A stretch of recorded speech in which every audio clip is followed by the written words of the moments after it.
Wow, that's really interesting. Apparently, I can activate my microphone without actually touching it. That's neat and also just flat out weird. Well, anyways, let us get going with this. Huh. Seems like my Twitch has suddenly just decided that. Oh, hey, it just works. Huh. Bingor. Anyways. Let's see. Will you actually work this time, just normally? Oh, hey, it does.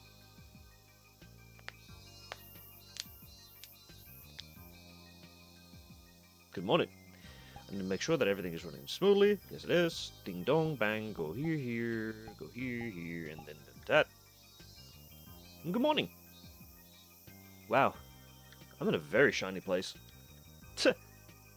There's a reason for this. Oh, Jesus. I don't know if that was a normal lag spike or not. Seems like it's been happening quite frequently. Could have just fucking and then immersion, bro. Just because I'm desktop doesn't mean I can't have immersion. No point. But welcome to one of my new homes. This is the Onkei Wharf, which got made into a different version of itself, which it used to actually lag quite a bit, and it was a pain in the ass, unfortunately, because even though they had a cool idea going for it, it was just too laggy to hang around in, long term. I love this place. I've always loved Onkei Wharf. Mostly because it has a nice fishing system to it, which unfortunately we need to go whoop, and then we gotta go whoop. We gotta go down here. And yes, for some reason, no matter what, be it desktop, be it in VR, be it in any way, shape or form, whenever I'm playing VR chat, I like to go slowly in worlds.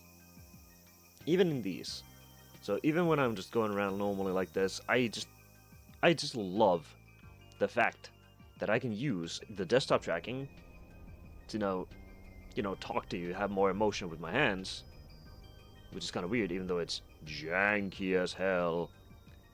But it gives almost all the avatars a little bit more feeling to them.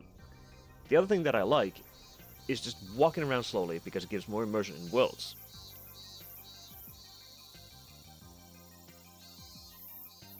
And I just like the walking animation of some avatars.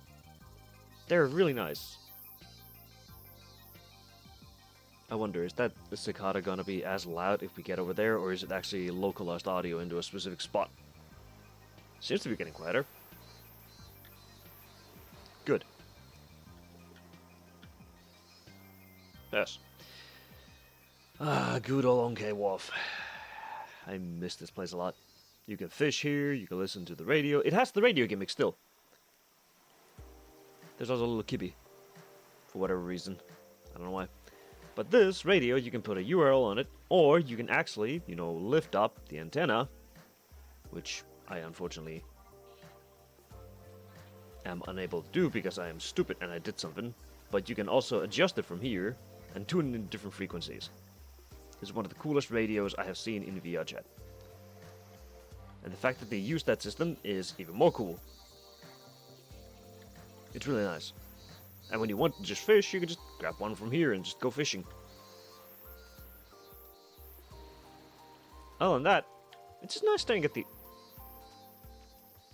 ocean. What is that?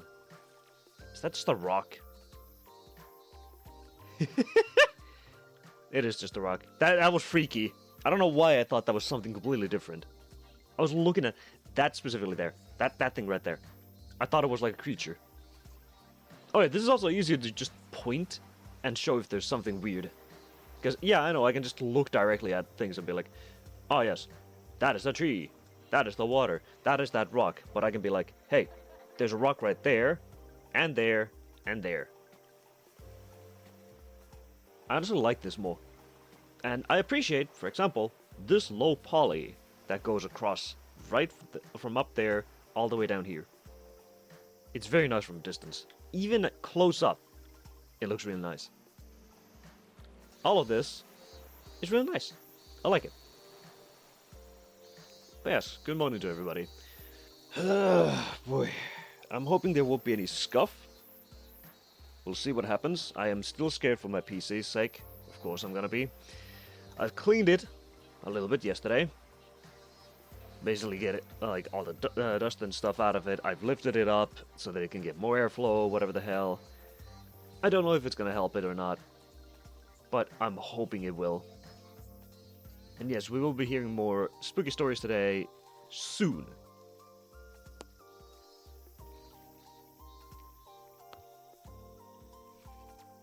Sorry, just had an annoying nail that I need to get rid of real quick. But yes, as soon as we get that going, I will swap the hand tracking off. Actually, no I won't. I'll just keep it going. No, I'll actually turn it off because if I want to take like a sip, let's say I grab my monster from right here and then I just want to sip, it would do that. That's not good. So I will turn that off once we're actually in there. And to turn it off, you can easily go from here to here, and then bing, bang, bonk. There you go. But let me check that my audios and everything else are running smoothly.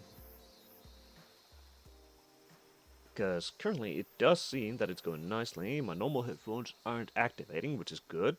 That's basically disabled. The secondary microphone, I have turned that off so you don't hear double audio, basically, from me. Although it is kind of interesting always hearing it happening double. I've turned off a specific thing in the background as well, just to make sure that maybe that can help out in the future. For those of you who don't know, there are multiple encoders that you can use when streaming to, for example, different platforms. Twitch doesn't support every single thing, unfortunately. Neither does TikTok, YouTube, and a bunch of other places. Some of them support a lot more than others, but some places only support specific encoders, which kind of sucks ass.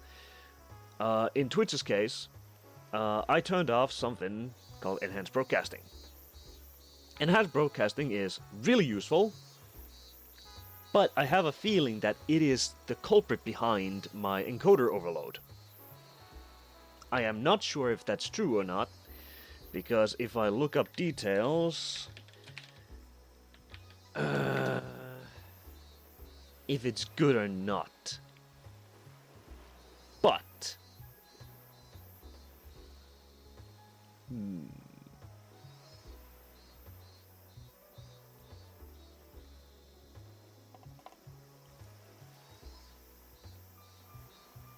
I am not sure if that's actually the good thing or not, because at some point it was just eh.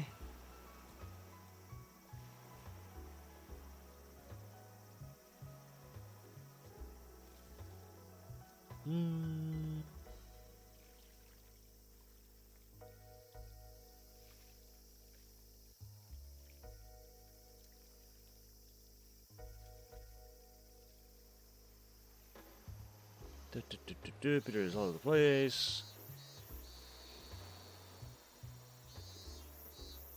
It's really funny that it does that.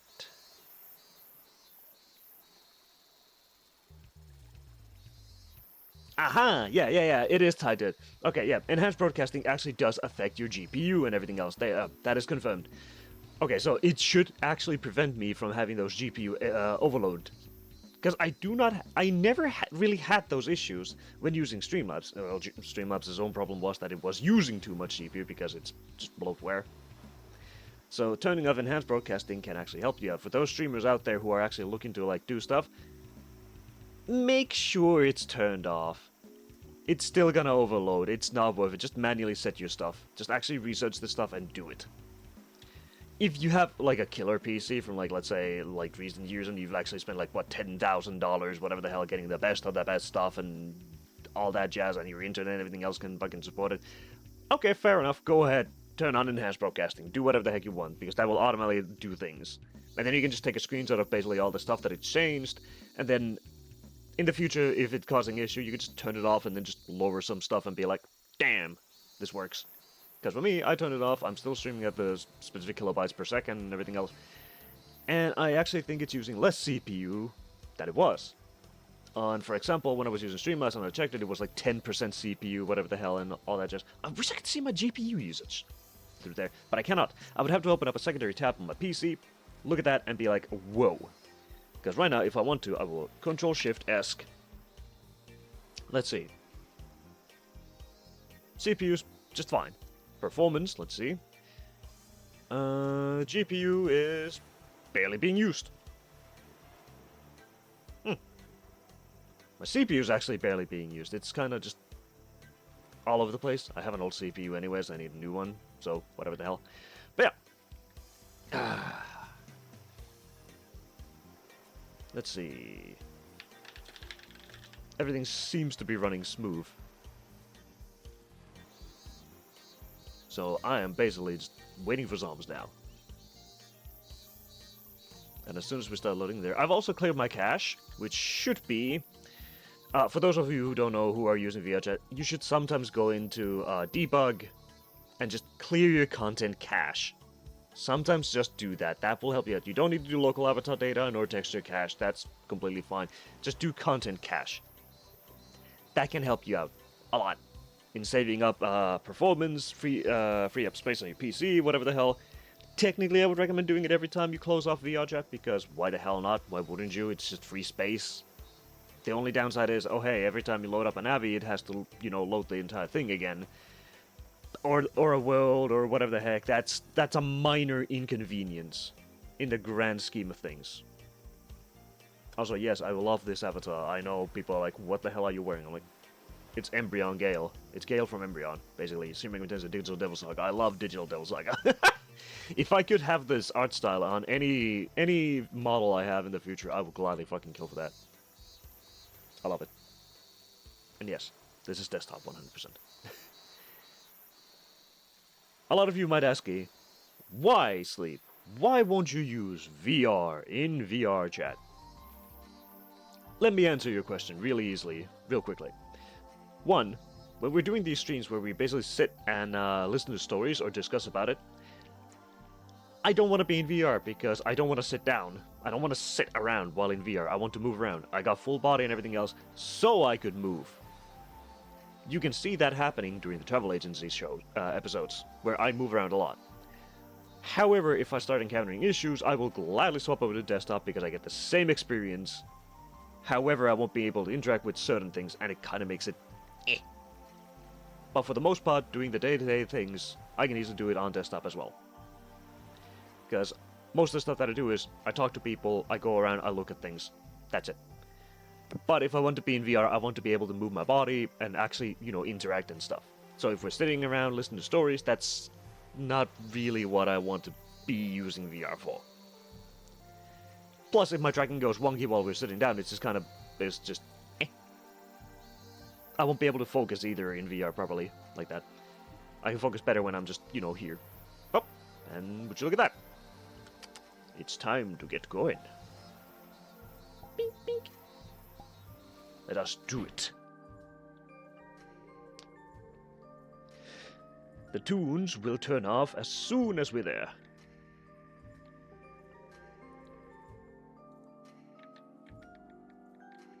This is an interesting looking place, alright.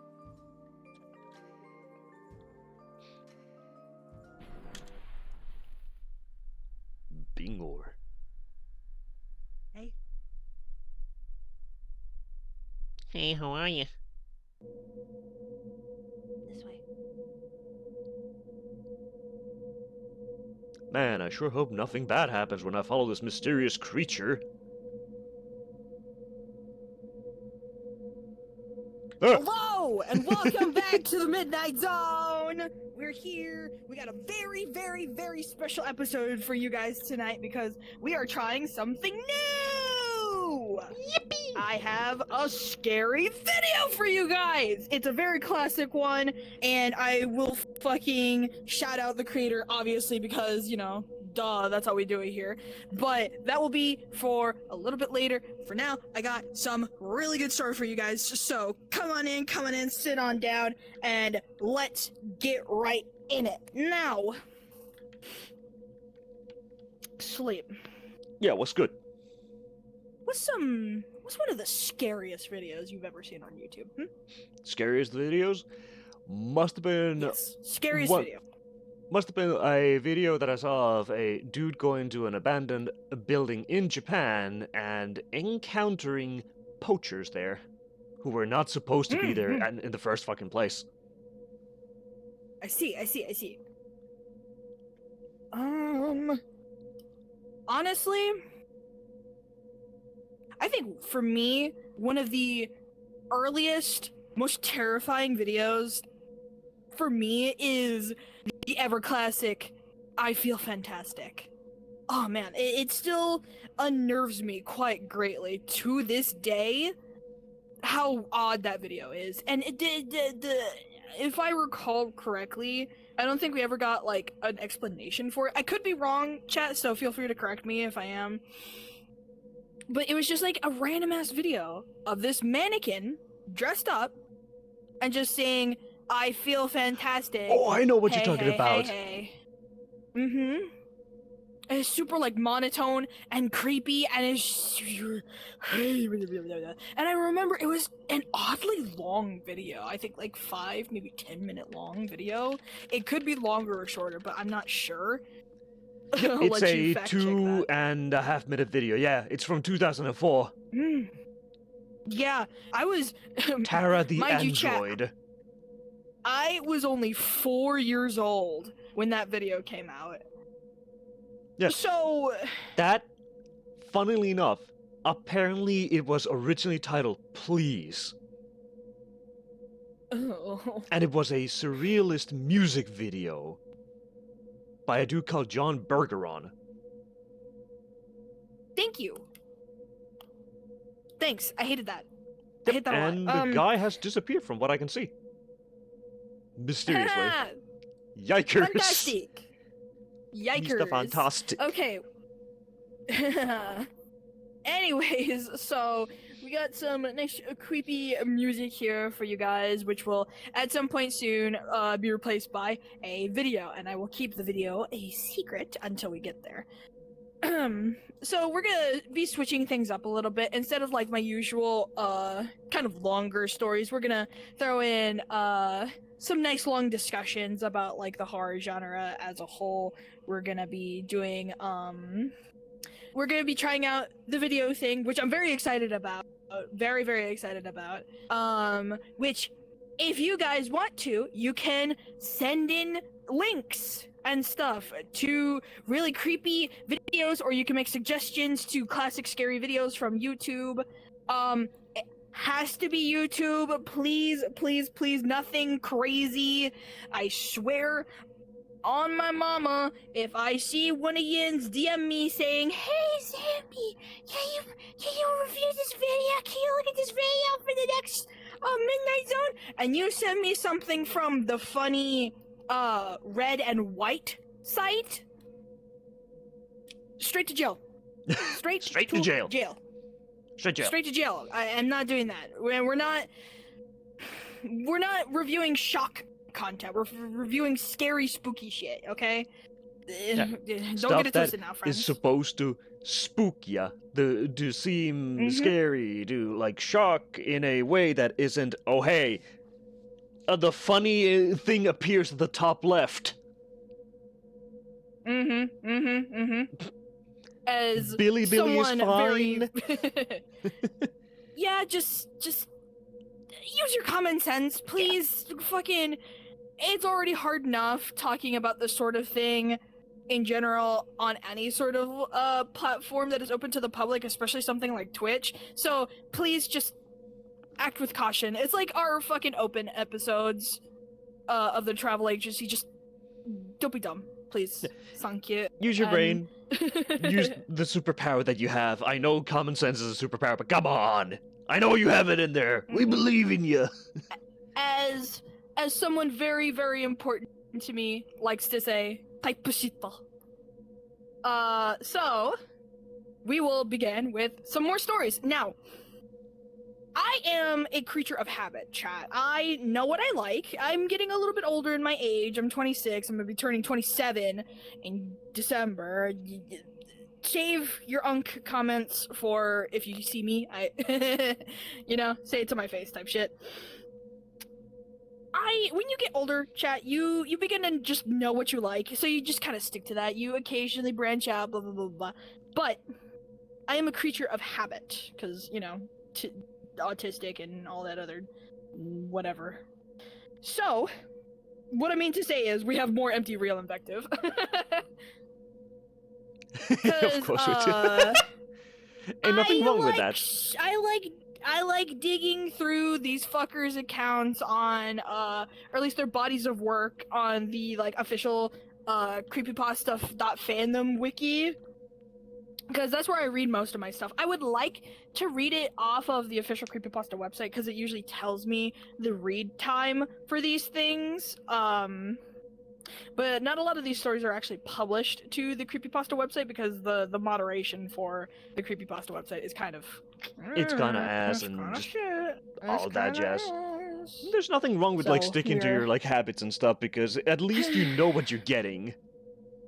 Exactly, that's what I'm saying. Now, without too much ado, we are going to get into some a little bit shorter stories here by Empty Real Invective. Our first one that we have is a story titled Ouroboros. Now, I will make it known, like I usually do with all the stories that are like this one has a not safe for work content warning. So if there is something in this story that you are afraid might be here, or you just don't like the sound of a story with not safe for work themes and language in it, please do yourself a favor, do us a favor, do everybody a favor, just maybe skip this one out for now. And we will get back to some other stuff later on in the stream, or even later on next week. That being said, let's get into it. This is Ouroboros by Empty Real Invective.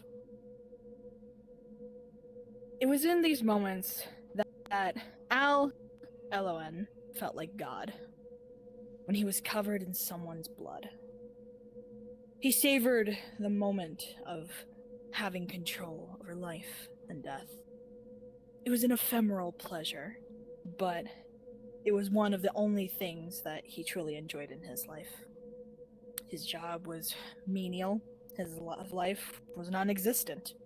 The only time Al felt alive was when he was standing triumphant over his prey with weapon in hand. He had murdered over 12 people, and he had no intention of stopping. There was no one who could stop him. One of the most exciting parts of it to Al was the stalking and the memorizing of patterns of the people he decided he wanted to kill. He would watch them go to work and make a schedule for them. They knew nothing about the terror he was about to visit upon them. He would write down what times they were most likely to be caught off guard. His favorite part was when he finally jimmied the lock on their house and began looking for a weapon to use against them. He never brought his own. He liked to let inspiration strike and see what he could use against them. There was always something he could use, like a golf club, cleaver, a nail gun. One of his favorite memories was surprising a young woman in her bedroom with a heated up curling iron that he used like a baton. She didn't even try to escape when she saw him. She just resigned herself to her fate.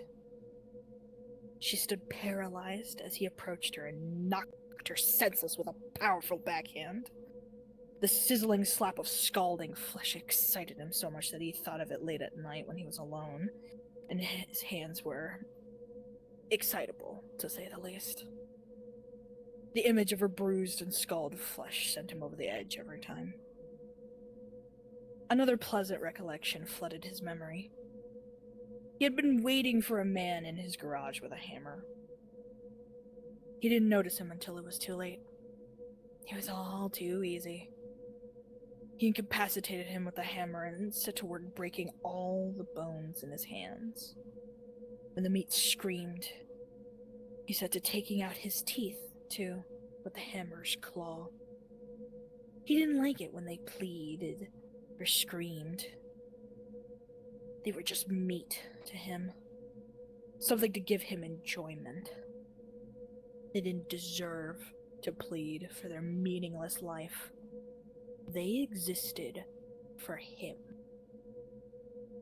Recalling those two stirred something deep within Al. He wanted another memory. He wanted another victim. It was so soon after his most recent kill, but he knew he could not deny himself this pleasure. He would find someone new. Someone to give him that transient rush that he so desperately needed. Maybe a married couple this time. Better yet, a family? It didn't matter. No one could stop him, not even God. There was no God, there were no people. There was just Al Elwyn. Al Elwyn could not see the signs. The way the world extended only as far as his consciousness clawed. The way the world ceased to exist when he closed his eyes at night and exploded back into being upon waking. There were people in his solipsistic world because he wanted him there. He thought, therefore, they were. He was the only person in the universe that had free will and sentience. The others were automatons born of his mind, something to keep him entertained. There were homunculi that existed as facets of his psyche. Al knew none of this. He only sought the pleasure of the kill. He didn't even realize that he was killing himself, bit by bit by bit. Al would continue to kill until there was no one left. And then, and only then, left to his own devices, he consumed himself. That was Ouroboros. That was a bit of a shorter one, but ooh man, I kind of like that one. Interesting. Hello, Fox. It's got that little spice to it. Hello. Welcome in. We're just got done reading a story called Ouroboros, which, if you're just joining, was the story of a man, a serial killer, who apparently was the only one in a universe with free will and sentience. Thus, the people that he thought of killing just existed. And then when he had nobody else left, he took matters into his own hands with himself. I kind of like it. I always have loved the idea of, like, the Ouroboros, you know, the ever-eating snake. Eternal cycle. Exactly, eternal cycle. Hubris manifest. Hoisting yourself by your own petard, if you will. It shows the blind pride that one has in oneself to commit such acts. You get me? Because the whole thing of the Ouroboros, chat, is that it, like we said, it's an endless cycle of, you know, just self-destruction, you know? It just keeps on going, and there's no way to basically Exactly. stop it. And it basically, it's the whole thing of it is that, like, at the end, you get what's coming to you. Because the whole thing of, like, the Ouroboros, the snake, is that it's eating its own tail, and pretty soon it's just gonna out of existence, you know? But I like that story. I like it a lot. It's a little bit short. I wish there was just, like, a bit more detail. Maybe, like, something like maybe Al possibly realizing that he might be a little more in control than he originally anticipated. Or maybe something happening to, like, catch up with him. But, if anything, it's pretty alright where it stands. What do you think, Sleep? It could have been interesting, especially because you said that it could have ended with him realizing that maybe, instead of, like, realizing he has more control, but rather that he has less control, and now it's his turn. And then realizing that, oh right. god, the cycle's come back, and he can't stop it no more. Yeah, honestly, I think that could have been a really good continuation, or perhaps, for lack of a better term, padding to the story. But yeah, honestly, Yeah, regardless because he of weaved those, everyone else just as an like, automaton, so it would have been an even Mhm. funnier or an interesting turn that he realized that, oh hey, maybe he was the automaton. Exactly. Like maybe he was a part of something bigger. But honestly, for how it stands at right now, I think it's pretty good. If I had to give it like some kind of rating on like a scale of 10, I'd give it like a 7.5. Yeah, it's an average story, but it's not bad. It has stuff that could be enlarged upon, and it Exactly. leaves a lot to the imagination. And that's all what I like to think of with good horror is that part of it, half of it is the storytelling and the world building and the information that's provided to you. The other half is whatever the fuck your brain does with that information. That's the Fill in mark the of true gaps. horror stories. Exactly. All right, let's get on to the next one. We got more stuff from our boy. Do. It'd be cool if my stuff would load. Thank you. Thank you. Okay, cool. All right, we got a bit of another shorter one. It's a little bit longer than the previous story, but I think it'll still be good. First, however, fucking where the hell is it? Apologies. It's time. It's time, chat. It's time, chat. Oh, I'm thinking that later. Hydration. And check your postures. Don't be hunching over like a slouch. Ain't no time to be scrimping it, boy. I can scrimp because I've got spinal issues. My chair sucks. All right, you guys, you're not allowed to. Now then, let's get back into it and let's get into this next story. This is A Night in the Hospital. Please tell us what happened the night of June 13th. Be as specific and detailed as possible. Look, I'm going to make this as quick as possible for the obvious reasons. I will give my version of events for why I was fired, and you're going to do your damnedest to try and get me my severance package, or at least something to keep me going in between jobs. How does that sound? Do we have a deal? It started about half a year ago, when I just moved to this area. I was looking to pick up some work as a veterinary technician, but there was no clinics hiring. I decided I would take my job.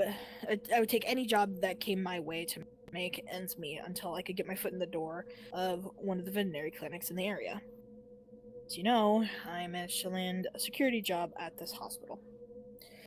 It was a pretty quiet job. I walked around on patrol every hour or so, struck up a conversation with the nurses and patients when I was feeling chatty, and spent the rest of my time reading A Song of Fire and Ice.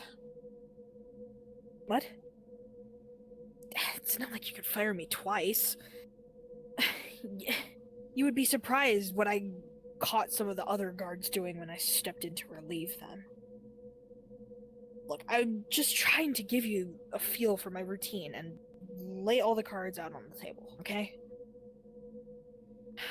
June 13th began as a pretty quiet night. There were no belligerent drunks that needed to get their stomach pumped, and I didn't have to restrain any junkies who were fiending for another fix. But we're, stuck in detox. I like these nights the best of all, where I don't have to worry about a drunk vomiting on my shoes or have to walk a problem patient back to their beds. By the way, in the interview, the boss man said nothing about how to restrain patients that weren't free to leave. I'm just saying, with a little more training about protocol, maybe you wouldn't have had the situation we did, and I wouldn't be talking you through that night.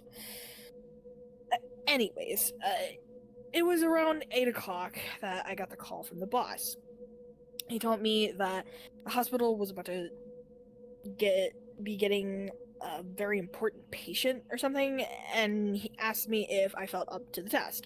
I told him yes, because there wasn't any other options.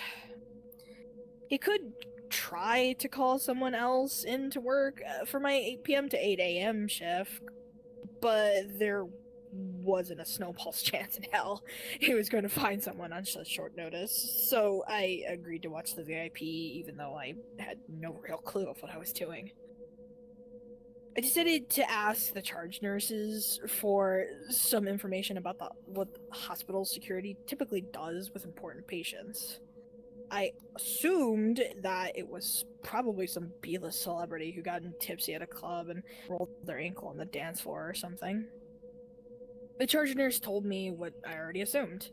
I'd be sitting in the room, making sure to keep any media or strangers out while doctors treated her. I asked her if she had any idea who was coming in, and that was when she told me it was Christine Parker. I had no clue who that was. The charge nurse was apparently a big fan of America's Most Wanted and watched every week before it was canceled. She told me that in 2011, an 11-year-old had gone missing on her way home from school. This girl, Christine Parker, that is, had apparently been missing for over 3 years until today. She was, I think, picked up on the side of the roads from a nearby forest by highway patrol.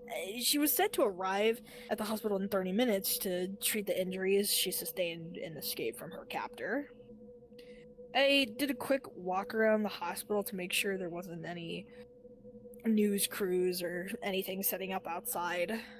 You know, typical things like that. Apparently, the police misled the media by telling them she was being sent to a larger metropolitan hospital while quietly sending Christine out to a hospital in the boondocks. Whatever. Of course, this meant that they had to post up near the hospital they told the media about, otherwise they would catch on to their duplicity. The ploy had worked, and there was no one in sight, and the girl would be allowed to convalesce in peace without media buzzing around her like flies on a shit heap. Sorry. Not much to do about that, I suppose. I'm already fired, you know? Christine arrived and was taken up to the OR wing of the hospital. This wasn't because she needed surgery, but because the OR was shut down on the weekends. I always assumed it was closed because the surgeons wanted some time to play around of 18 holes on the weekends without having to worry about checking in on their wards. She was brought into the OR because there weren't a whole lot of people there, and it would be easier to keep all non-essential personnel out of the way. There were a flurry of doctors around her, and I couldn't really get a good look at her, even through the whirlwind of white coats and nurses' scrubs. I did catch glimpses, though. She had dirty brown hair that looked like it was a bird's nest, and hadn't been combed in a long-ass time. Sorry. There were scars along her arms and legs, and I'm fairly certain didn't stop at the sleeves of her clothes.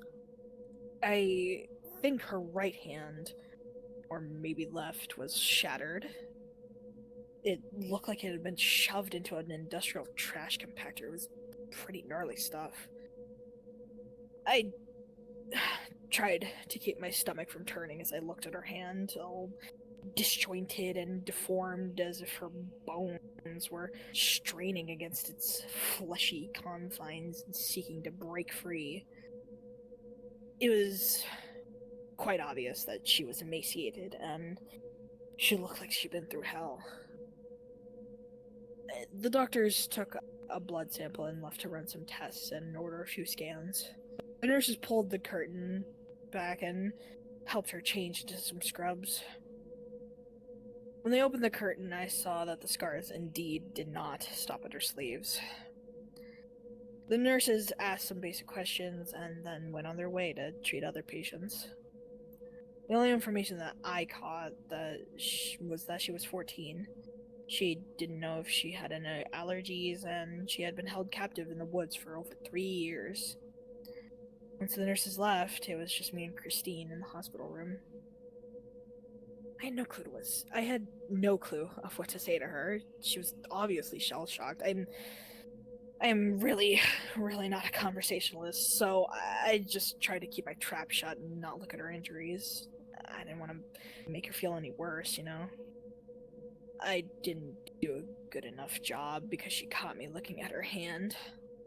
She raised her broken right arm, I think, and said, "That hurt like a bitch."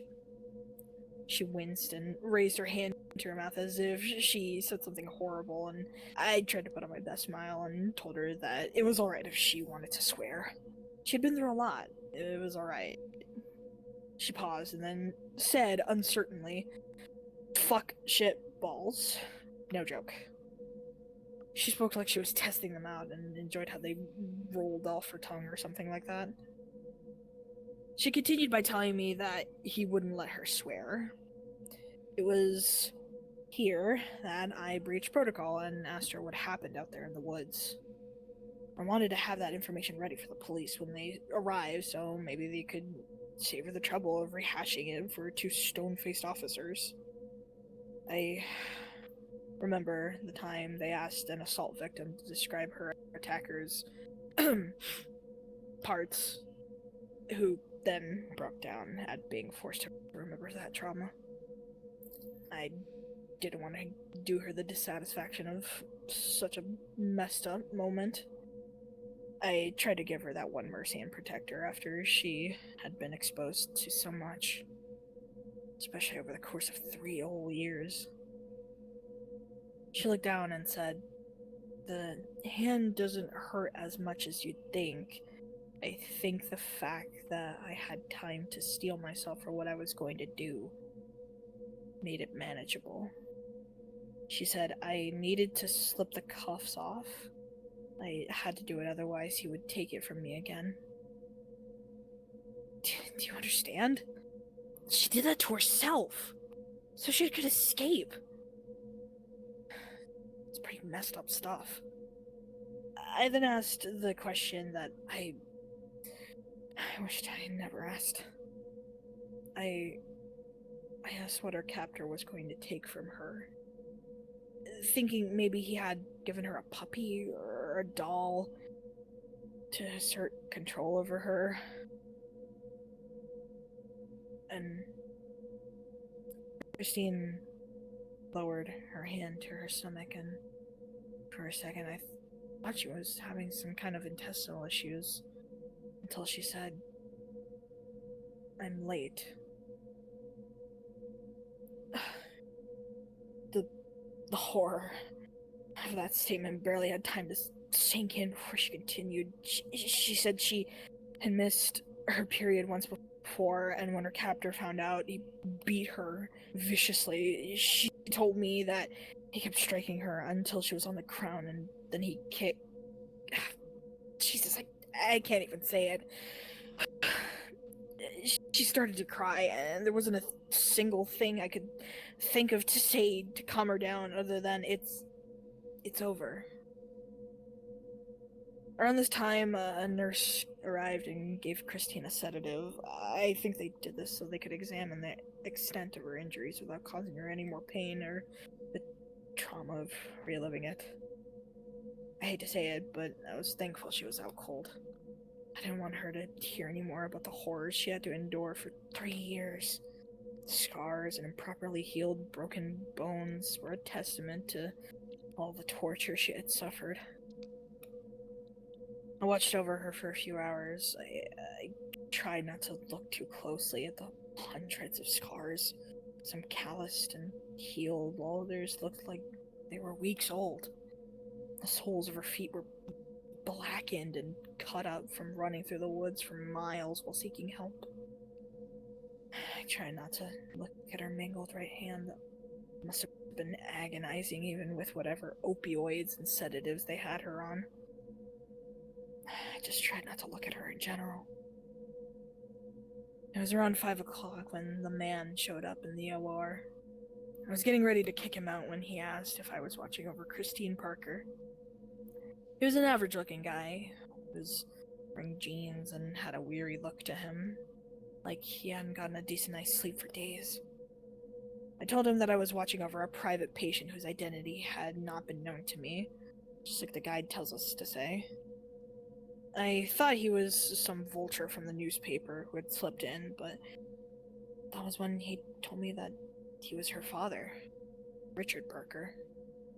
He kept pressing, and eventually I relented under the condition that I stay in the room while he was there. Brought him into the room, and he stood over the broken body of his girl. He could barely contain himself at the sight of her injuries, but he managed to keep himself under control. As she was conscious, there wasn't much he could do to her, say to her. He just stroked the side of her face and sat down next to me. We sat in silence for about 5 minutes before he struck up a conversation with me. Told me all about his daughter, how she liked those frilly princess dresses from Disney, or how she used to be so afraid of the dark that he'd had to buy a nightlight for her. That he used to carry her around on his shoulders. She was so small then, he said. It was here that he really cried. He buried his hands in his face and just wept. He looked like a man who was weeping at a funeral, which, in a sense, I guess he was. The daughter he had known had technically died. This was someone completely different now, shaped and warped by everything that monster did to her. He took a couple minutes to get to himself under control. He told me that his wife would be here shortly, and we talked a little more, and it was mainly just small talk. I can't even remember about what we talked about exactly. He was obviously more focused on Christine than talking, but I think he felt uncomfortable with the silence or something of that sort. I don't know the exact time, but I think we probably dragged the conversation on for roughly an hour or so. It was around 7:30 when Christine started to come to from the sedative. Richard Parker noticed her stirring and rushed to her side. He stroked the side of her face, and as she opened her eyes, he leaned down and planted a kiss on her forehead and whispered something into her ear. He turned towards me and told me that he promised he'd let his wife know when she was awake. He left for the main lobby just as my radio went off in my ear. It was my boss radioing in so he could take over my shift. I went down to the command post and greeted my boss. He typically showed up 15 minutes early to let me off with a couple extra minutes. He asked how it went, and I told him that it had been pretty quiet except for when the father visited. A look of confusion crossed his face, and he told me that Christopher and Regina Parker were supposed to be coming in around noon, so the doctors and nurses could bandage and treat her before the reunion. The realization hit me like a foot stomping onto a hand. I sprinted back to the OR as quickly as I physically could. I sprinted down the hallway. I was dodging all the nurses and doctors. Christine was bone white, and the look in her eyes just confirmed my worst fears. She sat frozen on the bed. She looked like she'd seen the devil himself. And to her eyes, she probably had. I was out of breath from running, but I managed to wheeze out, "Who was that?" She spoke in a whisper, but it felt like she was shouting the words right in my ears. It was him. I just barely choked out, "What did he tell you?" She looked up at me, and in that moment, her eyes were as wide as saucers. She said, he told me that he loved the time we spent together and that we should do it again. The rest of the words caught in her throat, and she broke down, wailing and weeping. My boss arrived around that time, and I was fired almost on the spot. That's my story. I know I messed up, but how could I have known who that guy was? Well, now that I say it all out loud, I guess I really wasn't wrong on this. I doubt I'm going to get termination package. This trip out here was a waste of time.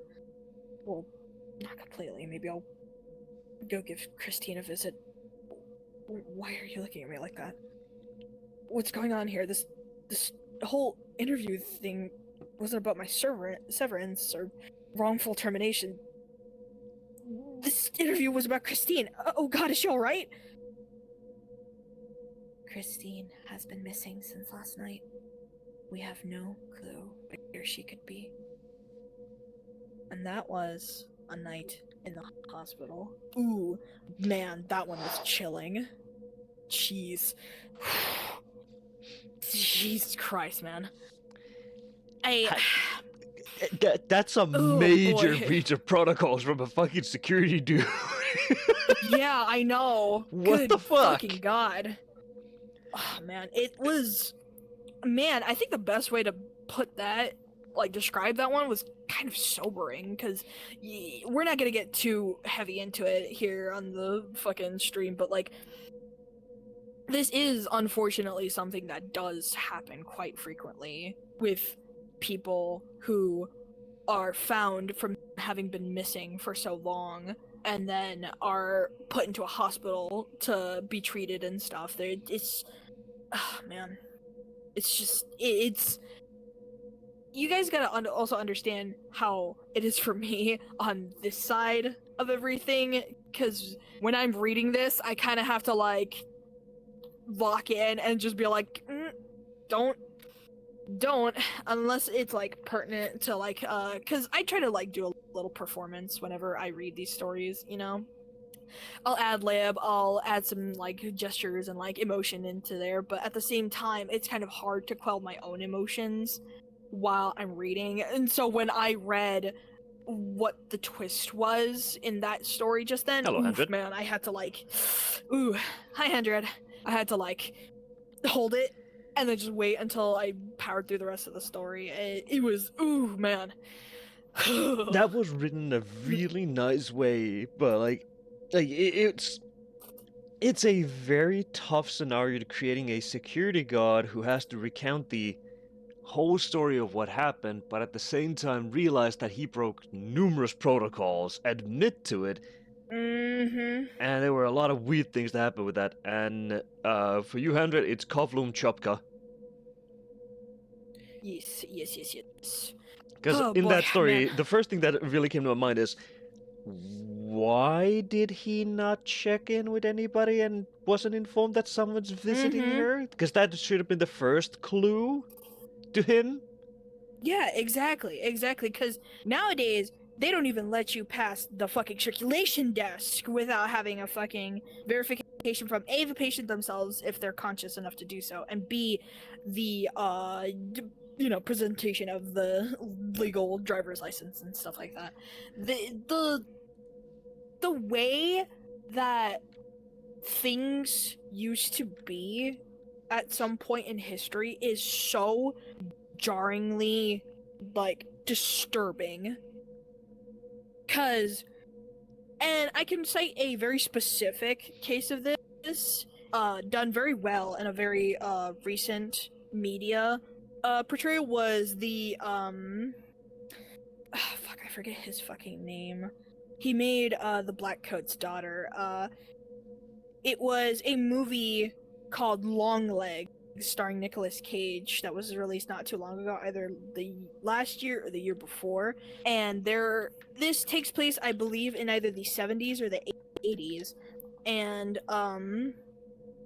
there is a scene where the two FBI investigators are at a psychiatric facility to visit a character who was directly affected by the Longlegs killer.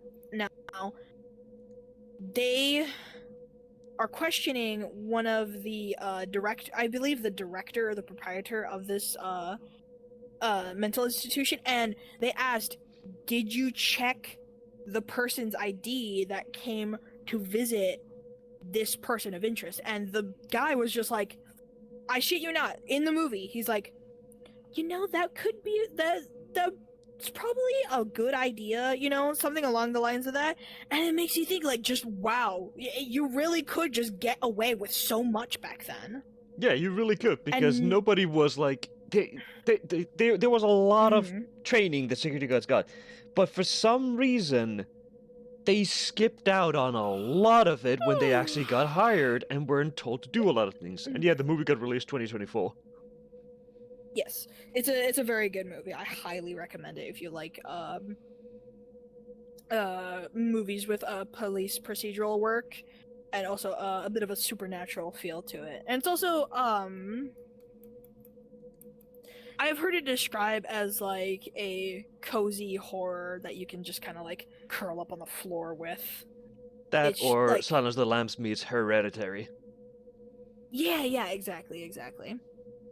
Now, what is both like both sides of things, like things how they were back then and then things how they are now, they are both equally as disturbing in the sense that back then it was so incredibly easy to get away with things.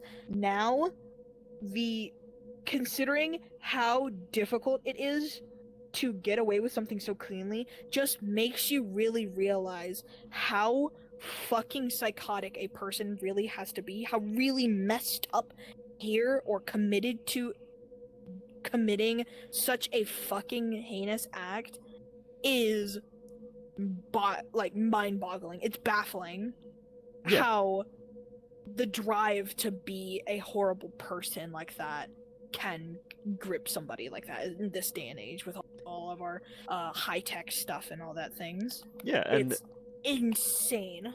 it's kind of like it's really hard to do things and get away with it, but at the same time there's the other issue that came with it, and that is to do things to protect yourself or to actually, you know, change something. Like you want to visit your, like, let's say family member who's in the hospital, it takes you so much to get there, but then someone else who might not even be the right person will go through the lengths of actually getting there one way or another, and you're just stuck there because you're trying to go through the proper procedures.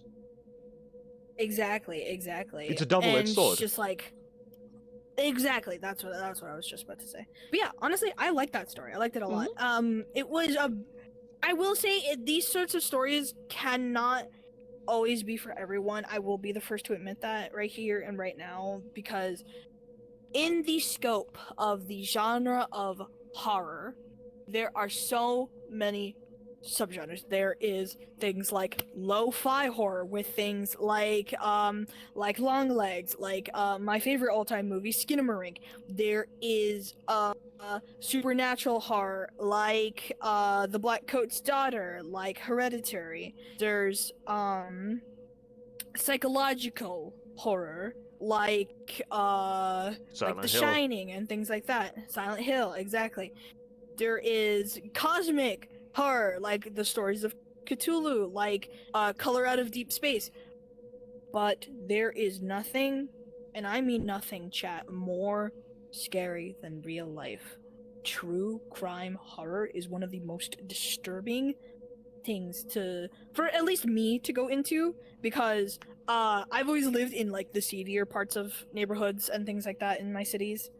Even now, I literally live like a stone's throw from where is considered the projects in my neighborhood.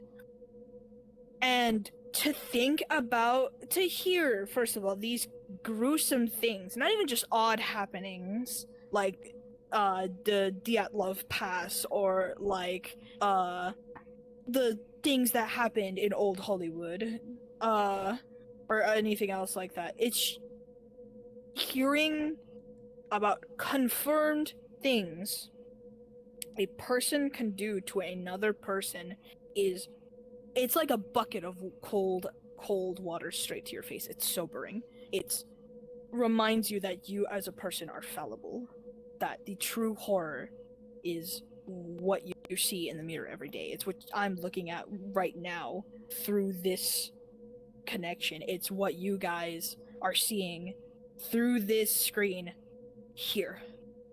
People are the scariest thing It's the on planet. actual normal human people, because they are the things Exactly. that you go around, and there's 8 billion of us, just about, a little bit less, it's regardless. there's so many people, and any singular person out there, you cannot control them. You cannot know who they are, what they're gonna do. Anyone can snap from a singular moment. Exactly. A big moment of this was, for example, remember the Gulf War, when that happened and people were going crazy about that, and then what came after that, and then Vietnam and everything else. The stories that people brought back, Jesus. There is no limit to the brutality of humanity. And I think that this story, at the very least, is a wonderful way to put such a gruesome and horrible thing into such a much softer light. Yes. Because I believe that if the more, I don't want to say we are accustomed to or enjoy scary things like this, the more that we learn about what scares us, the more that we can come to terms with our own fears and work through them like exposure therapy, you know? Like, yeah, that's the word, yeah. It helps you a little bit to feel better about what you're scared about. Does that make sense? Like, it helps, in my opinion, to at least consume a bit of horror media of things that you are afraid of. It's like, a for me, safe medium to engage. Exactly. For me, specifically, I watch things about true crime and deep oceans and stuff. So every year or so, what I'll do is I'll either watch a true crime documentary about something that is like really intense and scary, or I will watch a shark attack movie. Nothing cheesy like fucking Sharknado. Just last year, I actually finally got around. I finally got around to watching Jaws, and this year, I have to watch The Meg. It's not fun, but I do it in an effort to make myself more comfortable with myself as a person, to make sure I'm not so weird about things that scare me. Because if you avoid everything that scares you, you're not gonna end up very Yeah, you're happy never later on, going you know? to heal up It's from unavoidable. it. And Mhm. speaking of like exposure therapy, you probably remember this, Zons, but there was a show that was very popular in America where they took like teen delinquents and stuff, like juvenile criminals, and they actually showed them Yeah. like real criminals at like different like prisons and whatnot, and these criminals were allowed to shake Mhm. them up to like scare them.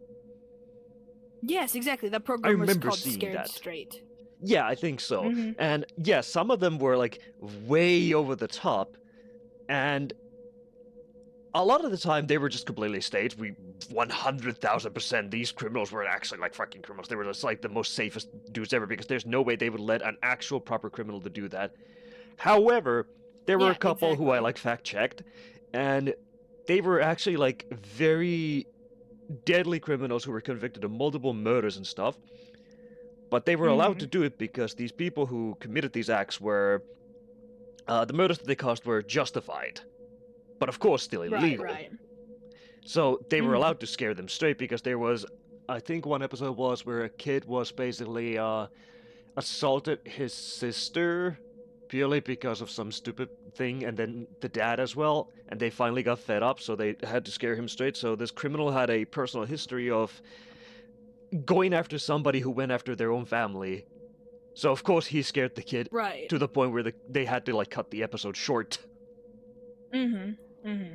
Yikes. Like that was back then Yikers. the way that people handled it, and it was the worst way to go around. Exactly. So, fucking, all in all, watch a scary movie, read a scary book, do something that scares you, chat, but not like, we'll put Yeah, you go in danger. Yeah, you know what I mean. slowly through them. There are like for those webtoons, for example, that you can read, and it just suddenly starts scrolling and makes like this loud boo. Just do Yeah, that. exactly. Yeah, exactly. It's all about how you take it and things like that, you know? Yeah. It Remember just- back in the day when Slenderman was scary as fuck?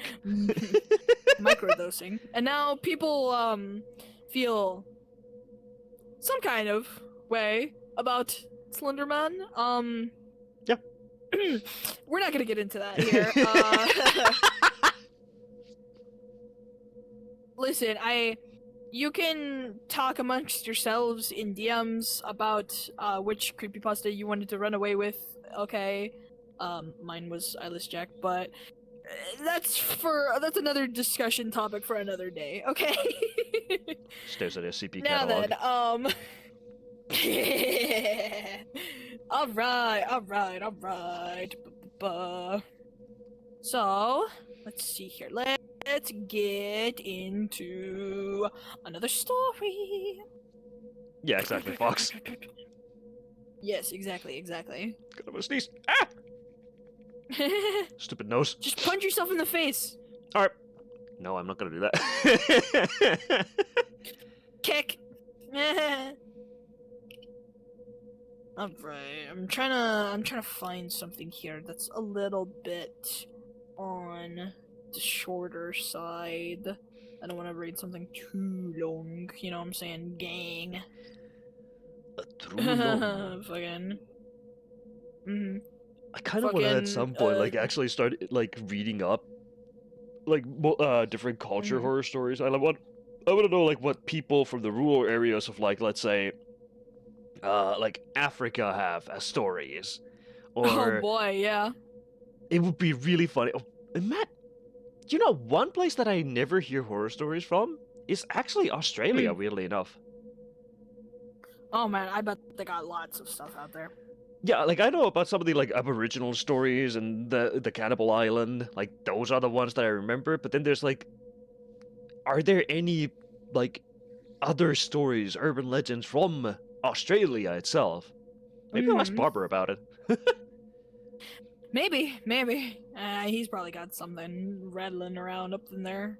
Besides just fish. No, wrong turn, yeah. Oh, I love driving horror.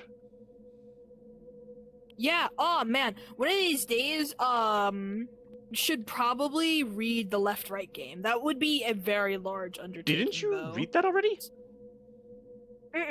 I did, Oh, something Miles, wasn't it? It was an urban legend one, yeah. The fucking, I don't know, we can scrub through the old VODs for that later. But, we're gonna switch over to r/ short scary story. Because, yes. But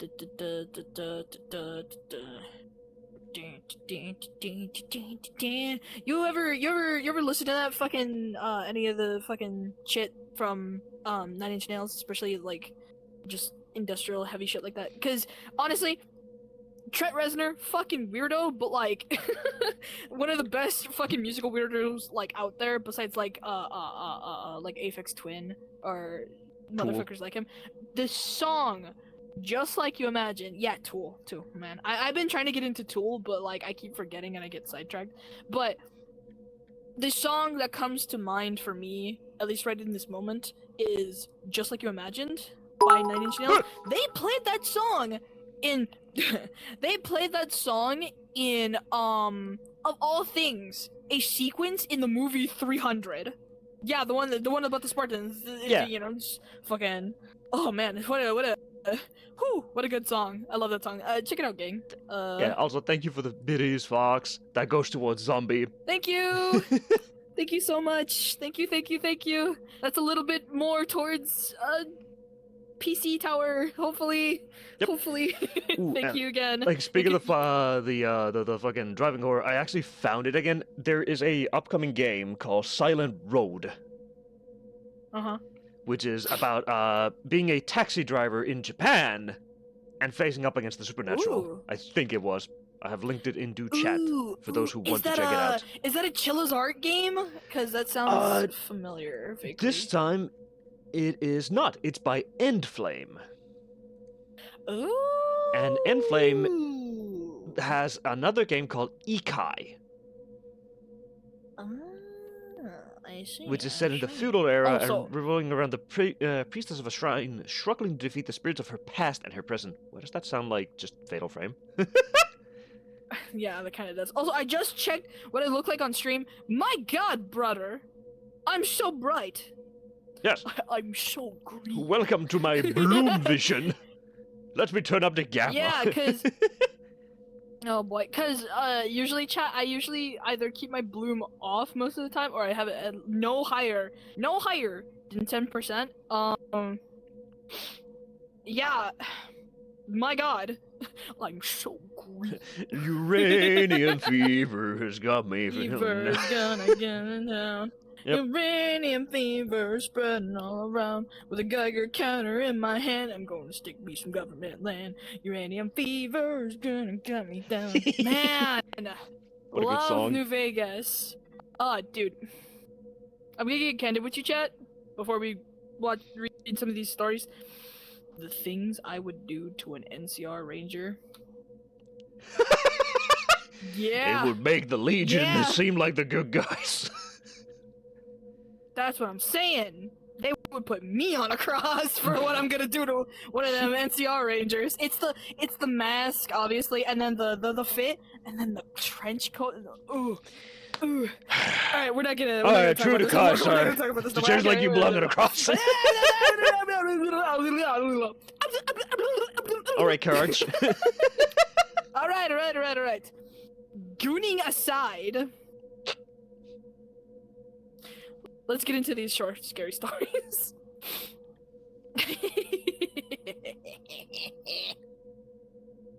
Oh boy. All right.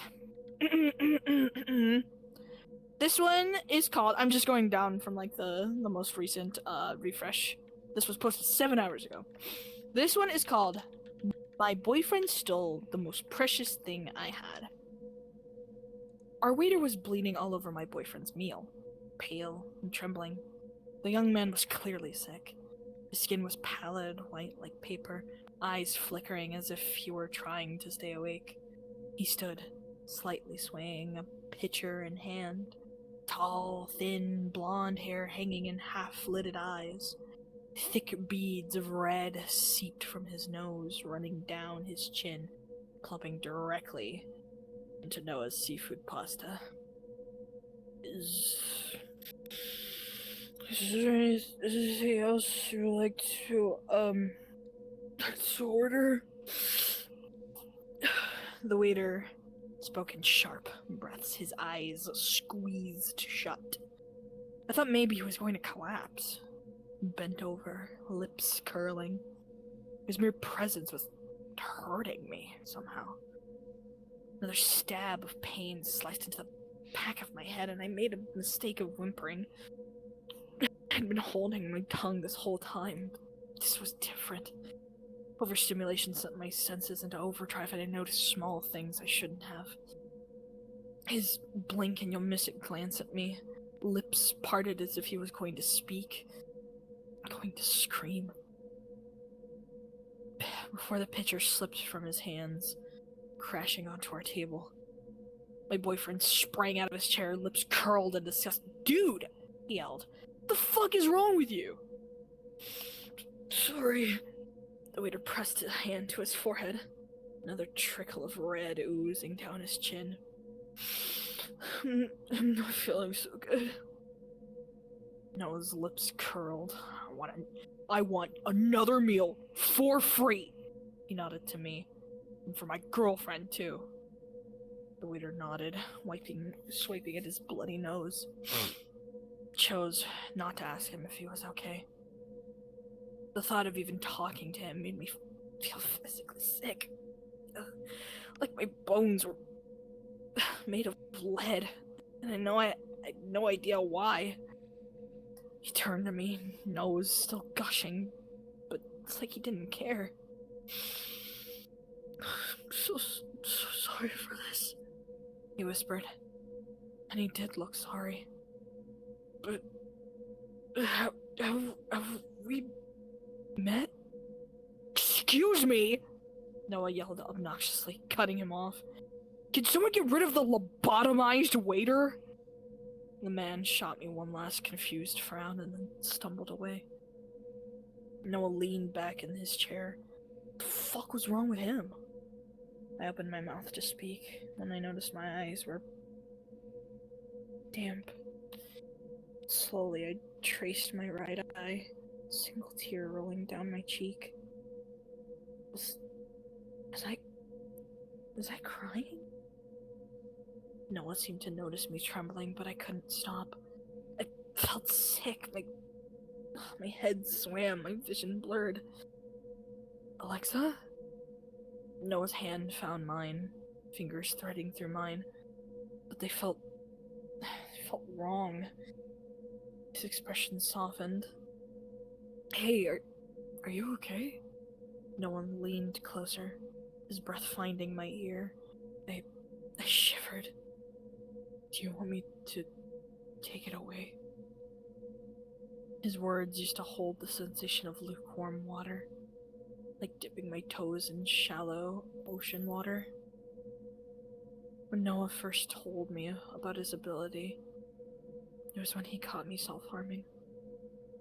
I'd suffered from depression since I was a teenager, and every scar was a memory, and every memory hurt. My mom told me I would ruin my skin, and I didn't believe her. I thought hurting myself would heal me, numb me, but now, 10 years later, I was covered in attempts at feeling better. Tiny little lines, some of them deep, some of them on the backs of my hands, and others on my shoulder. I thought destroying myself would help me. Noah discovered them when we were sitting close to each other, his fingers tracing a scar across my stomach. He wasn't disgusted like I thought he'd be. Instead, he pulled me closer, his words soft and gentle like a breeze, lips brushing my scars. I can take away those memories. How? I choked up my response. His smile made me feel warm, light, like I was floating. I can remove the bad. I didn't believe him until he took away the reason I cried myself to sleep. The memory underneath the rugged skin on my elbow. Tried to remember it, tried to pull it back from wherever it was, but it was gone. I felt lighter. Like I was flying. Do it again, please, I told him. When my mother suddenly passed away, I wanted to forget I had a mom. Instead of grieving, I wanted to purge my mind of every memory of her, happy or sad, painful or pretty. Noah took her away, his fingers resting against my temples, pressure building in my head. I used Noah for slight inconveniences too. I wanted to forget I was rejected from a job and the mess that was my high school reunion. Noah started to reject my demands for him to alter certain things. Small things. I can't take everything away, he joked, after I feebly asked him to remove the memory of a spider crawling across my feet. His eyes grew wide, frightened.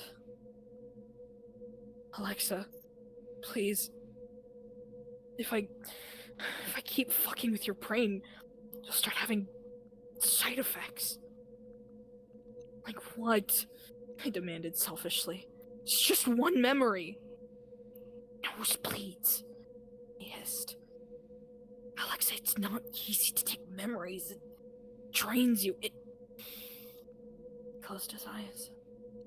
Every time I remove one, your brain shifts. It changes. You'll start getting dizzy and confused. And if I take enough, his eyes darkened. Babe, your brain will pop like a grapefruit. A woman's voice shattered through my thoughts. Help! Help! Please! Help! Someone get a doctor! Twisting around, I glimpsed the waiter on the floor, his body jerking violently, blood seeping from his nose. I jumped up to my feet, my heart racing. All of the breath sucked from my lungs. Hey! Noah grabbed my hand and tugged me back. I don't even know the poor guy. Let's just go. But I did. Somehow. But my mind was cavernous, my skin remembered him. My bones remembered him. Alexa. Now a step closer, fingers stabbing at my temples, eyes ignited, wildly manic and wild. His lips twisted in a grimace. Look at me. His words filled my mind, drowning me. Sweetheart, he gritted, pressing his hands harder against my skull. I told you to forget your fucking husband. Ooh, man. I kind of boy. like that one. That's a cool concept. I like that. I would love to see that turned into a short film. I like that one quite a lot. Wow. Dude has the power to Oh, alter boy. memories, remove them and stuff. hmm So was he the one who then did the same thing to the husband, Yeah. which is why he became a lobotomite or something? Yeah, basically, because what tipped me off, I don't know if you guys noticed it, chat, is when he told the narrator character, Alexa, when he told her one of the side effects of how many memories, what happens when you take away too many memories, nosebleeds. Of course. He was so jealous and obsessed, clearly, with this Alexa person that he not only erased her memories of her own husband, which was the waiter, but also irreparably, like, fucked up the husband's brain until he was just nothing in there. That's crazy. That's a cool concept. I don't know if he was jealous because how Alexa described her body sensation being, it felt like, what if she got abused instead? Because they said the bones Maybe. and stuff. Like, you wouldn't describe I mean, remembering it as your bones, feeling it. Well, no, because in English we have a saying, oh yeah, I can feel this in my bones. It's a deep, kind of instinctual thing that goes beyond just what your brain knows. Does that make sense? It's more of like a gut feeling, is what that's trying to say. I've always understood the fucking, the term of, like, feeling in your bones as, like, the pain seeps through the marrow. Because what you are at your very core, besides your brain, is your bones, That's like the quote-unquote middle of a person, is the bones. You get me? So, like, at the very center is where everything is stored, I guess. It could be then there's just a cultural, like, difference between that saying, or area differences. I guess so. But yeah, I really like that one. I like that one a lot. They left it up to interpretation. We know that it's the husband, but we just don't know why he did it. Exactly. Alright, let me But the check a weirdest part thing about right is how he quick. stated it himself. He told her to forget, instead of her telling him to make her forget. Exactly. It's just shows that she has already been manipulated by Noah to forget a lot of stuff from him, Yeah. Her asking, and then Noah also doing some changes because he just wants to. But he doesn't want to go too far because he knows what happens. Yeah, exactly. Alright, I'm trying to find... I found it more hilarious that they still left the lobotomite working at the freaking cafe or whatever the fuck they were. I would assume that he was, like, fine at the time, And then he just, But, as soon as he hey. started remembering, then he started having...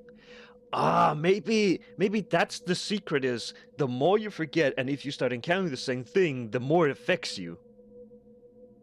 Yeah, like maybe, like, you start realizing that something is wrong, when you start having more side effects and stuff, you get me?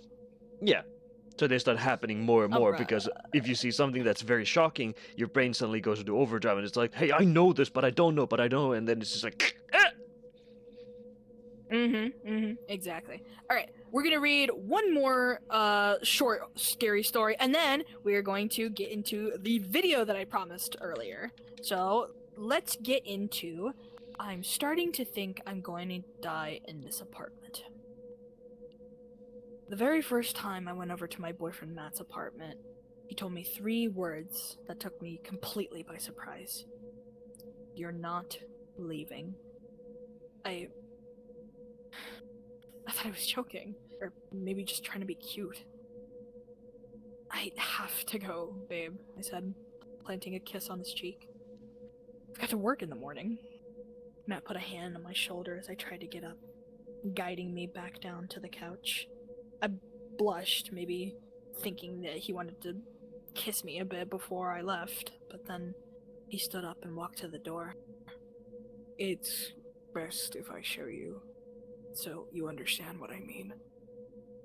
Matt slipped on his boots, stepped outside, shut the door behind him, and when he turned the key in the lock, the door vanished. I sat on the couch, dumbfounded, staring at where the door used to be. Matt? I called out, completely alone on the 7th floor of an apartment that no longer had an exit. Matt? I shot up from the couch and rushed to the entryway. The door was just simply gone. In fact, there was no evidence that a door had ever been there in the first place. This isn't funny, Matt! I yelled, pounding on the wall.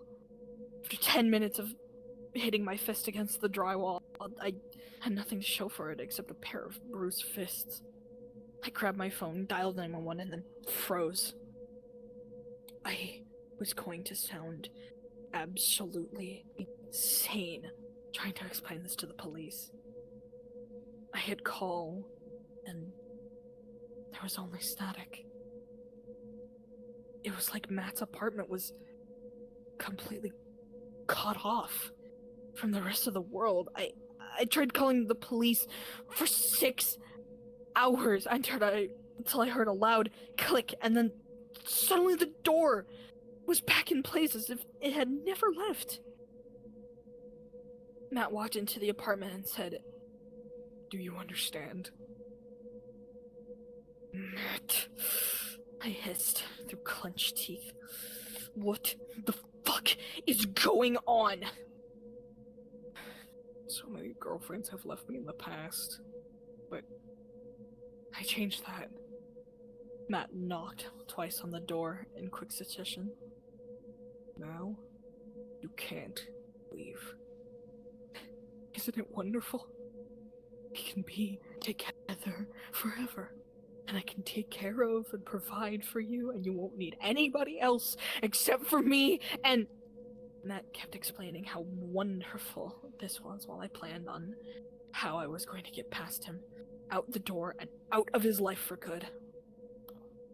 I figured a sudden bum rush was my best move, but I was prepared for it. He stopped me, violently, before I even made it a few steps to the door. The next few days went basically like that. Matt would leave for work in the morning, leaving me alone in an empty, doorless apartment, and when he'd come back, I would fight like hell to escape.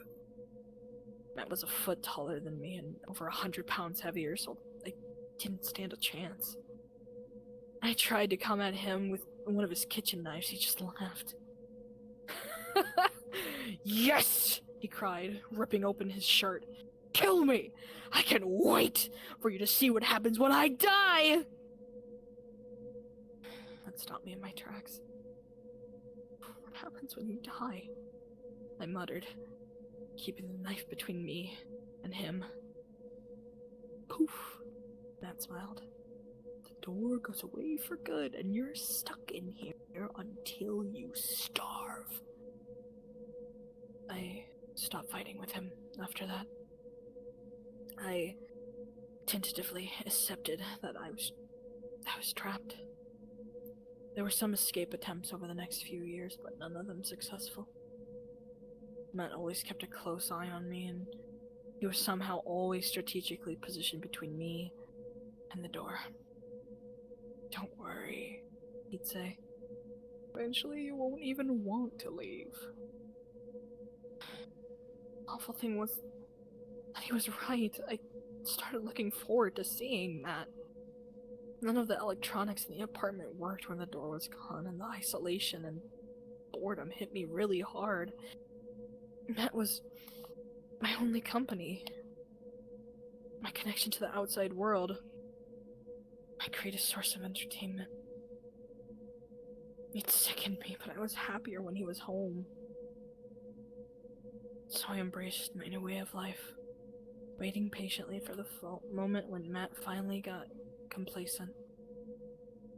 I had tried to escape in 100 different ways, each one more dramatic than the last.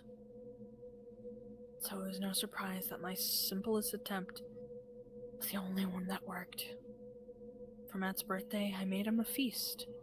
I kept feeding him, and feeding him, and feeding him until he got so full that he just dozed off. Fucking nap is what finally saved me. Matt wore the key to the apartment on a chain around his neck. I very carefully lifted it off of him, tipped it to the door. The sound of the knob turning woke Matt from his food coma. Wait! Please! He shouted, shooting off the couch like a rocket. Please! Please stay! We were just starting to build a life together! Matt inched closer and closer, and even though there were a million things I wanted to say, I decided to throw myself out the door instead. Matt scrambled for the knob when I turned the key. Click. It's funny. I could hear Matt pounding on the wall, but it was barely audible. It was happening miles away. I stood in the hall, free for the first time since I couldn't remember when. And I didn't know what to do. For the longest time, all I knew was Matt. It's sad, but for a moment I thought I might be making a mistake. Considered unlocking the door and going back to him. That's when I got an even better idea. I put my palm on the key, leaned all my weight onto it, broke it off in the lock. The door vanished completely, as well as the sound of Matt pounding on the wall. Consider this our divorce, I said with a grin, and happily walked towards the future. Ooh, that's another really good contender for like a short film. I like that Yes. one a lot. It That is was very really cool. reminiscent of. This is gonna sound extremely fucking funny again, but Silent Hill. We have Silent Hill, The Yeah. Room, a mysterious door that you can't exit. Yeah, I- exactly. That's what I'm saying. I think there's been a couple movies about like vanishing doors. Let's see. One of them actually is one that I brought up earlier. Is Skinamarink. That's like one of the major plot points. Is two children are left in a house overnight while their father leaves to attend to something, and all the doors, all the windows in their home just vanish. There's also Randomly. two. Apparently a remake even. There's a 1988 movie called The Vanishing. And then there's the 2018 version, but I'm not sure if that's the same, like if it's an actual continuation of it. Then there's a 1993 one as well. There's so many apparently about it, which is based on a true story. Boy. Ooh. It's based on the That's story of a actually kinda newspaper cool. article that he accidentally read about a female tourist who disappeared from a bus trip after buying chewing gum at a gas station in France. Mm-hmm. And then apparently it was something to do with them just going into the gas station and never coming back out. I see. There's I read this compilation story as well, which was a similar thing, but it turns out that it was a area where people drove to go to this like shop and everything else. But if they stayed there for too long, they could not leave until somebody else showed up, and they would find articles and stuff that were still like from the actual place, because there were people who worked there and left just fine completely and everything else. But there were articles about people who were missing around there, and turns out that every single time somebody went missing, they were usually dead or something. But they were actually still there. And then when the dude finally breaks Mm. out of there because he wants to get the hell out, he meets police officers who ask him, "Where have you been for the past 20 years?" Oh my god. Yeah, even his car, everything else was the same as the day he left, but as soon as he met the police officers, his car got rusted to hell and back, and he was just normal still. Oh damn. That's insane. I love Damn, those that's compilations. That's a fucking. Yeah, that's a cool shit. That's some cool shit. Alright, gang. Let's get into what we've all been waiting for, the video. So, I'm gonna play it right here on this handy dandy old player.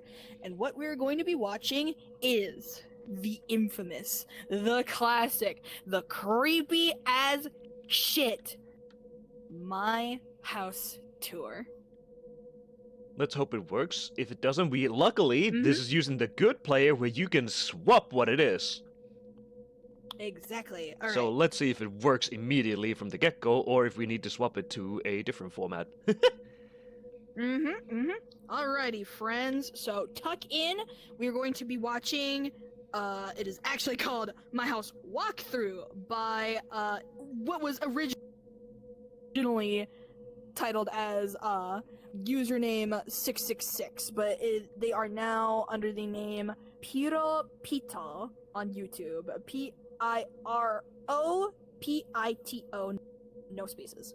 So feel free to look them up if you would like. Alright, let me get this link. Hopefully it'll work. Alright. If not, we'll just swap it to the Unity player, and that should work. Should. Yes. Alright. Let's have a Now, look. obviously, warning for disturbing imagery. Viewer discretion is advised. Let's see, how long is that as well? Yep, it's fine. Alright.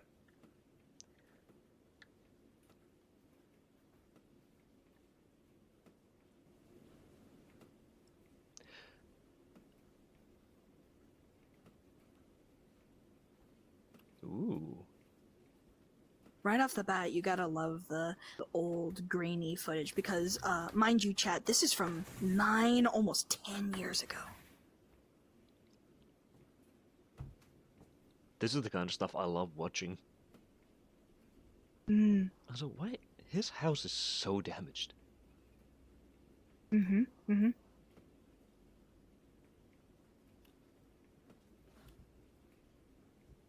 Ugh, jeez.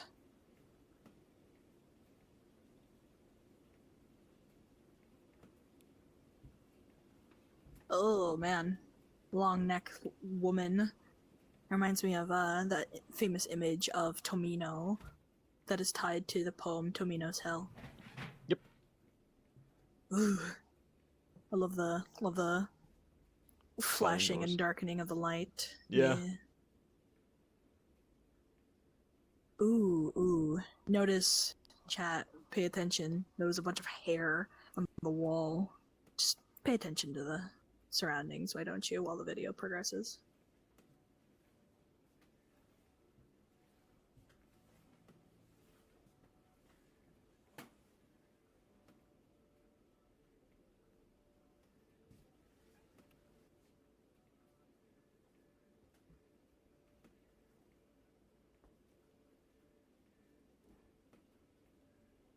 Love me a good old decrepit bathroom.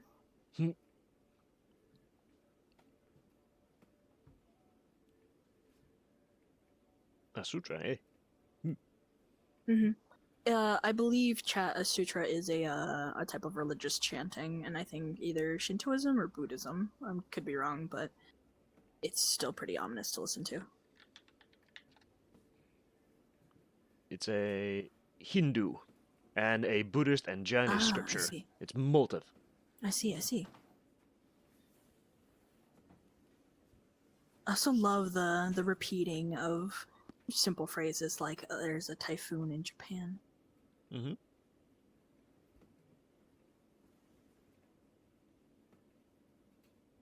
Oh man.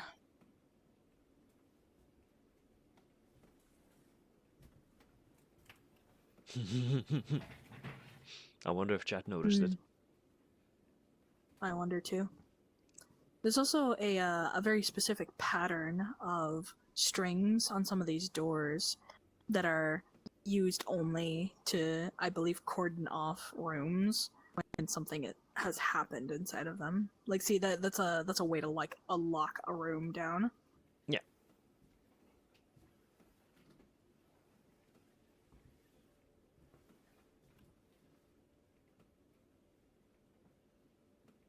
Oof, sick edit point. So good.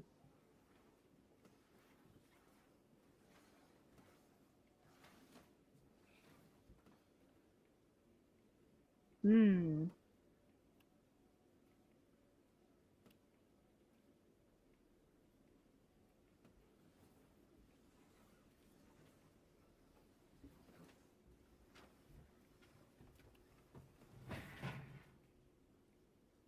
Ooh, boy.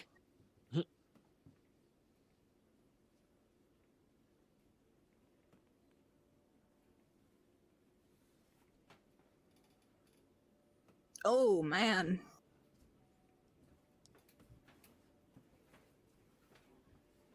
Love the oh that fucking freaked me out. Oh no. Notice chat, the bathroom's open now. Would I live there? Absolutely. Of course, sleep with hair and everything. I'll compete with him who has the better hair. Real.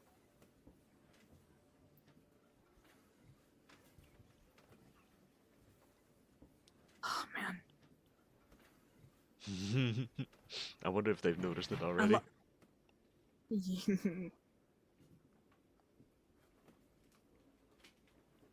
Ooh boy. Oh, another room is open, chat. Whew. I love me a good minimalist horror. Oof. God, I bet it reeks in there. A lot of mold. Eesh. Mmm. Yeah. Mmm. Mmm. To clarify for Twitch, it is not blood.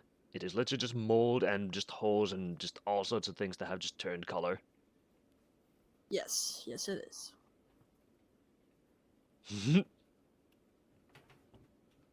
You saw that, Ooh, right, boy. Zoms? Try not to think about it. Because even after all these years, this view freaks me the fuck out. So fucking creepy. Damn, that's been left there for decades. That's crazy. Yeah. Hey, yes, chat. It does look like this, even from my POV. It is very gray, very dark. Mm-hmm. And that's very much on purpose. Because, again, this was made like 10 years ago. Yep. Oh boy, I love all the water damage on everything.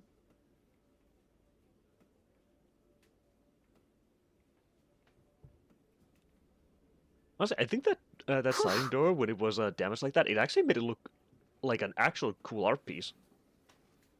Mm-hmm. Oh, Jesus.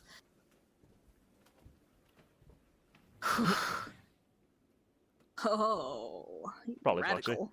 Foxy. Radical, bro! Now we're sideways! And I don't know if you guys can hear it, chat, but the sutra has been progressively getting louder and louder this whole time. Ooh, I love that. I love that detail of the photo of the grandmother. Ooh. Mm-hmm. Also, there was text next to the table on the wall. Was there now? Yeah. Oh boy. The newspapers. No one has been in this room for a very long time. Ooh, man. That's a bit sad. I love the representation of what dolls are in horror. Mm-hmm. This representation, this effigy of like perfection, corrupted and rotten. So good. Yeah. And if I understood it correctly, how Starter told me that the doll thing is about having your family there, or like your lineage. Mm-hmm. Ugh. Next to that little table, on the wall, there was little scribblings of text. I see, I see. Oh, man. Ooh. I noticed something.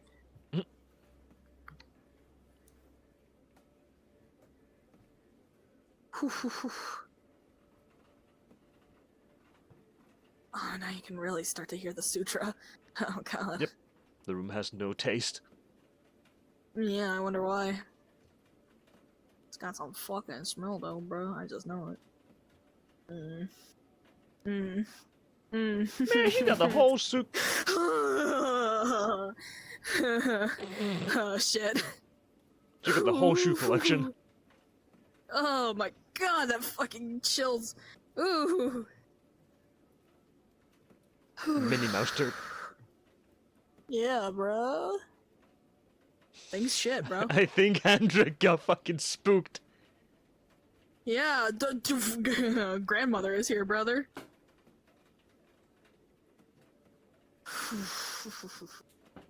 Good night, Granny.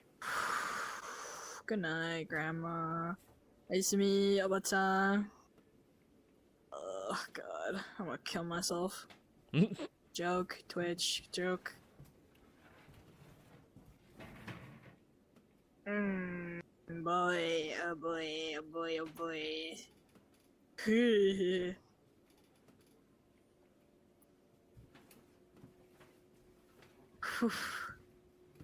He's going faster now. Ooh, that's it's paint. It's paint, chat. That is paint. Whew. Yeah, Grandpa's just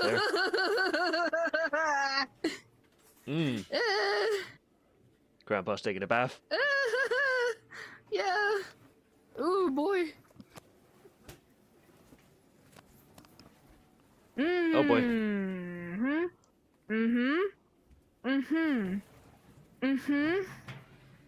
Oh boy. Ooh, boy. Yup. Now there. you can really hear the sutra. Uh-huh. Whew, fuck, man. My back's all, like, prickly and tingly. Oh, Jesus.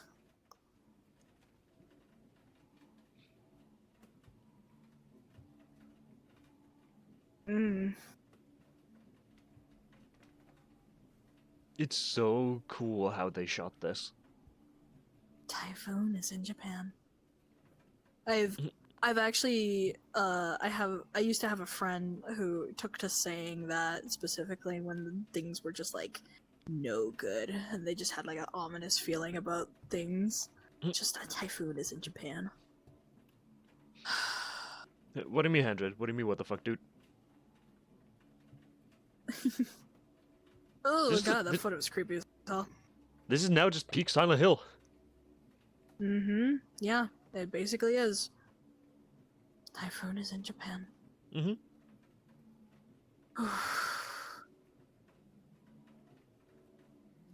Yeah, there's the sutra. It still just keeps getting worse. Yeah, it does. Sweet dreams. Sweet dreams.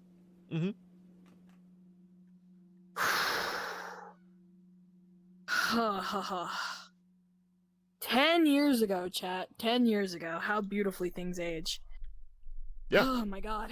Okay, well. There you have it. Alright, let's discuss. So, the biggest thing that I bet you guys obviously noticed is that the cameraman was looping through the rooms. Obviously, biggest fucking example of a horror setting just looping constantly is PT. Yep, Silent that is the Hill most modern PT. one. Man, what Good job, 100. amazing. Yeah, good job, everybody. If you managed to stick through that, fucking. It's nighttime for 100. Here, everyone. From now on, I'm gonna do a funny. This is obviously not my original idea. kind of stole this from Dead Meat. Whenever we show you guys a scary video and you guys make it through the whole thing, you get the golden chainsaw. Good job, everybody who stick through that video. It was creepy as hell. I know I fucking almost looked away. But the idea of looping rooms, like even the song most recently, Looping the Rooms, it is such a perfect encapsulation of what purgatory feels like. Just never fucking ending. Everything is the same. Everything just keeps going and going and going. That is and why we going have stuff like going. the Exit 8 and everything else now, which is getting more and more popular. These try and spot the difference games. Also, fun fact, Exit 8 is getting a movie. Yes, I am very excited to watch it. Same. There's a bunch of people who have taken this, and while Exit 8 itself is not it's not a horror. It's a psychological setting, but not horror. However, there is a horror version of which is you were stuck on a subway instead. There is multiple, in for specific Japanese side, multiple stories about how if you get on a train or a metro and stuff at the wrong station, or you stay on it for too long or at a specific time, you get spirited away to somewhere that doesn't exist. Ghostwire Tokyo has basically. a reference to it as well, and the looping house of that, every time he looped, he started saying the same things, but in a different manner. And the house got progressively worse and worse, and it implies that originally the house was in completely fine shape, but he ended up in a loop. And the point that we see the video is from when he has already looped too many times. Exactly. Because there's nothing you really can do. Hi, Zero. There's nothing you really can do at that point except just walk forward, because you can't go back. Time is an ever-marching stream of just happenings, and in this sort of situation, like my house walkthrough, it shows the decay, the rotting away of what a human soul, a human life, a human body can look like in the form of a house. Yeah, but everything in that house was slowly cool. corroding away and changing. Of course, it was very beautifully filmed because the dudes were, they had to make some cuts here and there, especially by the door, just so they could decorate the house like that. Because it... Yeah, basically. People don't really, go into that type of decay. They decay in a different way. So it was definitely more of a spookier one, especially when Grandma decided to move. Ooh, those are the two, two of the three, for me, biggest points of, Big Spooky. Actually, no, probably, four of Big Spooky in that video, particularly, is when, Grandma shows up, when Grandpa shows up, when you start to hear the sutra really loud towards the end, and then the very end, the sweet dreams, and then the shot of the bed. 'Cause, the bed at the beginning of the video, it looks the same as beds usually do whenever someone unfortunately passes away in one and then is left to decompose through the mattress. It's super gruesome. Yes. And I think they captured that perfectly. There was also something funny, if you paid attention, what Zoms pointed out with the hair. There was another person constantly there. You could see their palely, sickly figure every now and then just peering from the little cracks here and there.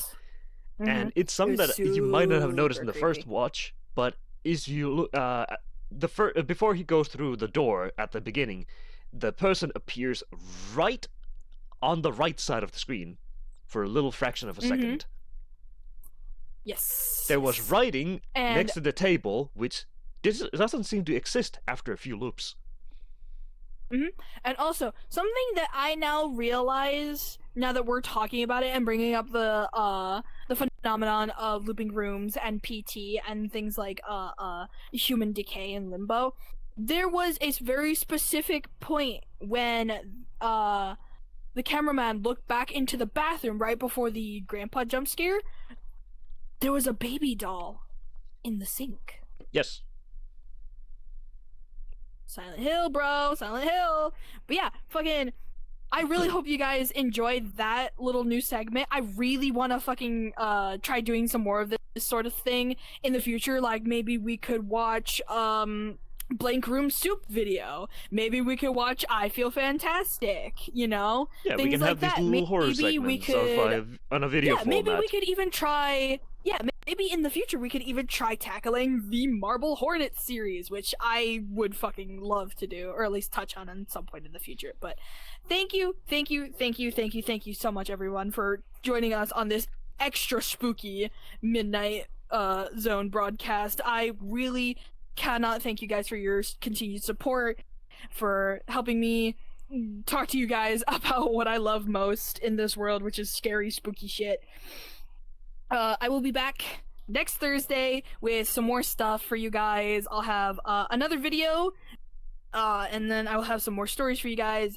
Check in with us on Tuesday as well. We'll have our little experimental episode of the travel agency, and then Sleep will also be, there for the rest of the week for you guys. Yeah, I'll be back later this evening as well, and we are not gonna go rate anybody because I am trying to see if there's anybody I could have rated. None of my buddies that I watch are alive, and when I looked at the VR chat category, oh, I want to scream! Yikes! Yeah, this it's something. So, with that, without further ado, check your closets, check your doors. And we'll see you later. I'll be back with not Zomboid this evening actually. I want to play Breath of Fire 4 because I got that recently and it's a childhood game. So we'll have that. I want to play that really bad. And then tomorrow, because Dragon's Dogma 2 and Resident Evil had a tie, we will be doing Resident Evil Revelations. And if that goes wrong, maybe I'll do Revelations too. Have you ever actually played Revelations or seen anything of it? I played, I believe, RE Revelations on the 3DS. It was either Revelations or Revelations 2 on the 3DS. Was it on a boat? It was quite silly. Yes, the one on the boat. That's the first one. Yeah, the second one has Barry coming back, and it's a co-op game because you can actually have another player playing with you. And one of the segments is you play as Barry, and then you have a little chick who can throw bricks at the fucking monsters. Oh yeah, I remember that. But yes, thank you all for joining us tonight, and sweet dreams. Have a good one. Bye bye.